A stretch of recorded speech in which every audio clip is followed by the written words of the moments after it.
नमस्कार, नव दर्पण न्यूज आप देख रहे हैं। आपके साथ मैं हूं आदित्य कुमार। राजभर कहां जाएंगे, किसके साथ करेंगे गठबंधन, 2024 में किस दल के साथ मिलकर लड़ेंगे चुनाव, इसे लेकर राजभर और उनके सहयोगी मंथन में जुटे हुए हैं। पार्टी का एक गुट बीजेपी के साथ जाने की वकालत कर रहा है तो दूसरा बीजेपी से दूरी बनाने की। विकल्प बीएसपी भी थी, लेकिन बीएसपी राजभर के साथ गठबंधन को बिल्कुल तैयार नहीं है। ओपी राजभर ने तो सपा से तलाक लेने के बाद बीएसपी को अपनी पहली पसंद बता दिया था। उन्होंने बीएसपी जिंदाबाद का नारा तक लगा दिया था।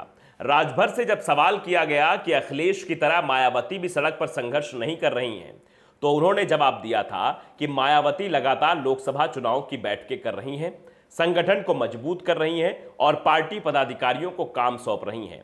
राजभर पूरी कोशिश कर रहे थे कि किसी तरह से मायावती उनके इस प्रस्ताव को स्वीकार कर ले, लेकिन बीएसपी ने एक ही झटके में राजभर के सभी मंसूबों पर पानी फेर दिया। बीएसपी के राष्ट्रीय कोऑर्डिनेटर आकाश आनंद ने ट्वीट करते हुए राजभर के सभी सवालों के जवाब दे दिए। उन्होंने कहा कि बीएसपी की राष्ट्रीय अध्यक्ष और यूपी की पूर्व मुख्यमंत्री मायावती के शासन, प्रशासन, अनुशासन की पूरी दुनिया तारीफ करती है, लेकिन कुछ अवसरवादी लोग भी बहन जी के नाम के सहारे अपनी राजनीतिक दुकान चलाने की कोशिश करते हैं। ऐसे स्वार्थी लोगों से सावधान रहने की जरूरत है। यूपी की राजनीति में उनके इस ट्वीट के मायने तलाशे जा रहे हैं। आखिर कौन है वो स्वार्थी और अवसरवादी जो बहन जी के नाम के सहारे अपनी दुकान चला रहा है? वो किससे पार्टी नेताओं को सावधान कर रहे हैं? दरअसल आनंद ने भले ही राजभर का नाम ना लिया हो, लेकिन इशारा उनकी ओर ही है।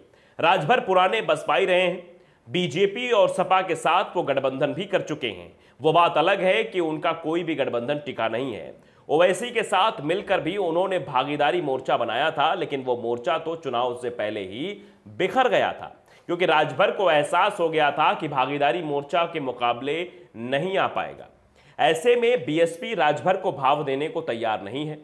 मायावती के साथ रिश्ते तो राजभर के पहले ही काफी तल्ख हो चुके हैं। दरअसल मायावती से विवाद के बाद ही ओपी राजभर ने बीएसपी छोड़ी थी। राजभर ने 1981 में बसपा संस्थापक काशीराम के साथ राजनीति की शुरुआत की थी। मायावती के साथ शुरुआत में तो उनके रिश्ते ठीक थे, लेकिन वो 2001 में मायावती से विवाद के बाद पार्टी से अलग हुए थे। लेकिन भदोही का नाम संत कबीर नगर रखे जाने से वो नाराज थे और अलग होकर अपनी पार्टी बना ली थी। वो 2017 में बीजेपी के साथ गठबंधन करके चुनाव लड़े और जीतने के बाद मंत्री भी बने, लेकिन मंत्री रहते हुए सरकार खिलाफ बयानबाजी करते रहे। 2022 के चुनाव से पहले उन्होंने सपा से गठबंधन किया। सपा सत्ता में नहीं आई, तब उन्होंने सपा मुखिया अखिलेश यादव के खिलाफ बयान देना शुरू कर दिया। ऐसे में बीएसपी राजभर पर भरोसा नहीं कर पा रही है। बीएसपी चीफ भी साफ कर चुके हैं कि वो अब बाहर वालों की जगह पार्टी के मिशनरी कार्यकर्ताओं के सहारे चलेगी। वो पार्टी पदाधिकारियों के साथ बैठकों में स्वार्थी, बिकाऊ और विश्वासघाती लोगों से सचेत रहने की हिदायत दे रही हैं, जिसके बाद यह साफ दिखाई दे रहा है कि बीएसपी राजभर के साथ जाने को तैयार नहीं है। और मायावती की हिदायतों के बाद आकाश का यह ट्वीट बताता है कि राजभर की बसपा में जाने की राह आसान नहीं है। बीएसपी की ओर से राजभर को भाव नहीं दिया गया तो ओपी राजभर के बेटे अरुण राजभर का जवाब भी सामने आ गया। उन्होंने कहा कि हमने सिर्फ अपनी प्राथमिकताओं की बात की है। हम ना तो बीएसपी के पास गए हैं और ना ही उनके किसी नेतृत्व से हमारी बात हुई है। सियासत में सब कुछ अनिश्चित है। राजनीतिक समीकरण बदलते रहते हैं और उन्हीं के मुताबिक फैसला लिया जाता है।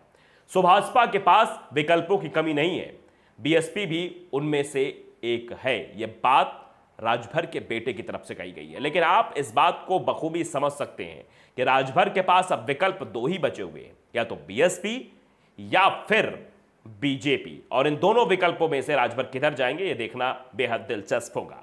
तो अगर आपने नवदर्पण न्यूज़ को सब्सक्राइब नहीं किया है तो कर लीजिए और बेल आइकन जरूर दबाइएगा, ताकि खबरें आप तक पहुंचती रहें। नमस्कार।